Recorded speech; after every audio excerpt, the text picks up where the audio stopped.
Dios les bendiga. En este video estaremos hablando acerca del libro de Segunda de Samuel.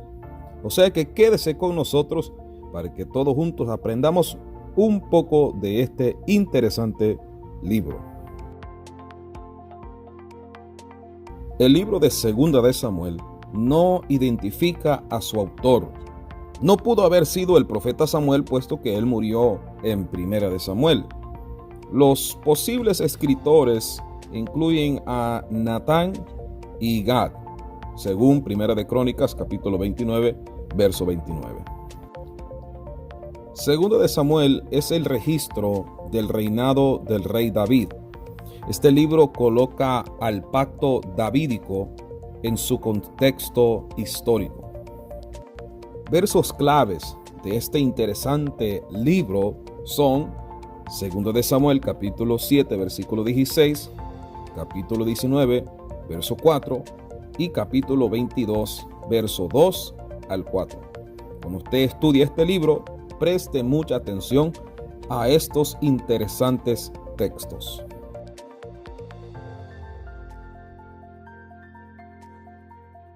El libro de Samuel puede ser dividido en dos secciones principales: los triunfos de David, capítulo 1 al 10, y los problemas de David, capítulo 11 al 20. Está también la última parte del libro, capítulos 21 al 24, que es un apéndice no cronológico que contiene detalles posteriores del reinado de David. El libro comienza con David recibiendo las noticias de la muerte de Saúl y sus hijos. David proclama un tiempo de duelo y enseguida David es coronado rey sobre Judá. Mientras que Isboset, hijo de Saúl, es asesinado y los israelitas le piden a David que reine sobre ellos también. Capítulo 4 y 5. David muda la capital de Hebrón a Jerusalén y más tarde transporta el arca del pacto. Capítulos 5 y 6.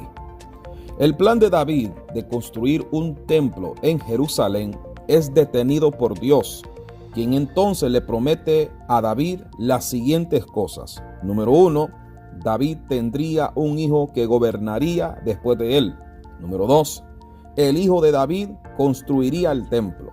Número 3, el trono ocupado por el linaje de David sería establecido para siempre.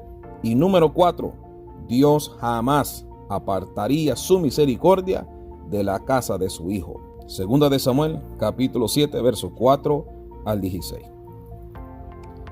David conduce a Israel a la victoria sobre muchas naciones enemigas, las cuales se les rindieron.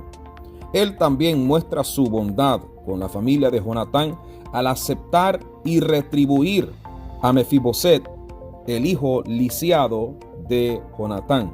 Capítulos 8 al 10. Pero después de esto, David cae en pecado. David empieza a codiciar a una mujer llamada Betsabé, que era esposa de otro hombre.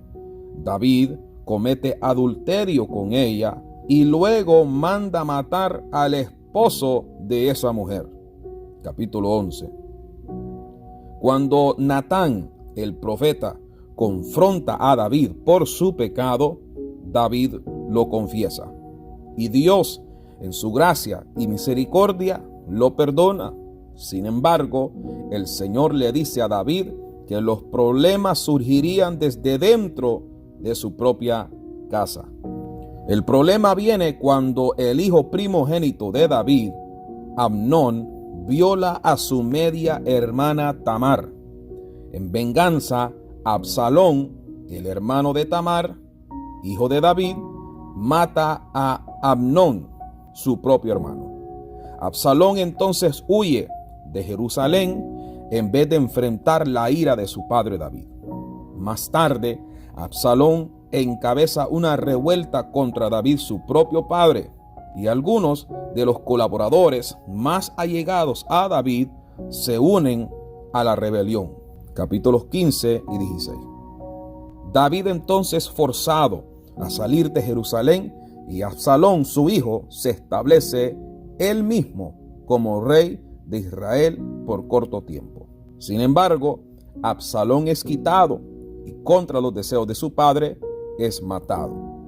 David llora a su hijo caído.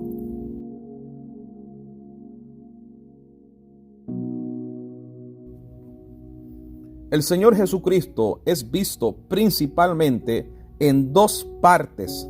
Primero, en el pacto davídico, como se indica en 2 de Samuel capítulo 7, versículo 16. Y reiterado en Lucas capítulo 1, versículos 32 y 33, en las palabras del ángel que apareció a María para anunciarle el nacimiento de Jesús, cuando el ángel dijo: Este será grande y será llamado Hijo del Altísimo, y el Señor Dios le dará el trono de David, su padre, y reinará sobre la casa de Jacob para siempre, y su reino no tendrá fin. Cristo es el cumplimiento del pacto davídico. Él es el Hijo de Dios en la línea de David, quien reinaría para siempre. Segundo, Jesús es visto en la canción de David al final de su vida. 2 de Samuel capítulo 22, versículo 2 al 51. David canta de que Dios es su roca, fortaleza y libertador, su refugio y salvador. Y eso es una verdad en cuanto a nuestro Señor Jesús. Jesús es nuestra roca. 1 de Corintios capítulo 10, versículo 4 y 1 de Pedro capítulo 2, versículo 7 al 9. Jesús es nuestro libertador y también el libertador de Israel. Romanos capítulo 11, versículo 25 al 27. Jesús es nuestro consuelo de los que hemos acudido para asirnos de la esperanza puesta delante de nosotros. Hebreos 6, 18. Y Jesús es nuestro único Salvador. Lucas 2, 11 y 2 de Timoteo 1, 10. El pecado de David con Betsabé debe ser una advertencia a todos nosotros para guardar nuestro corazón, nuestros ojos y nuestra mente.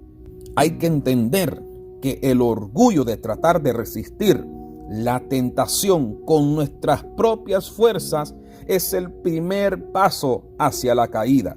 1 de Corintios capítulo 10, versículo 12.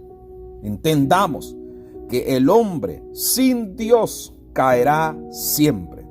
Necesitamos la fortaleza que Dios da para ser victoriosos. Claro está que Dios es clemente para perdonar aún los pecados más atroces cuando verdaderamente nos arrepentimos. Sin embargo, el curar la herida causada por el pecado no siempre borra la cicatriz. El pecado tiene consecuencias naturales y aún después de que David fue perdonado, él cegó lo que había sembrado. Su hijo, nacido de una unión ilícita con la esposa de otro hombre, le fue quitado de David. 2 de Samuel capítulo 12, versículo 14 al 24. Y David sufrió la miseria de una ruptura en su amada relación con su Padre Celestial. Salmos 32 y Salmos 51. Cuánto mejor es evitar pecar en primer lugar en vez de tener que buscar después el perdón y vivir con las consecuencias. Dios les bendiga.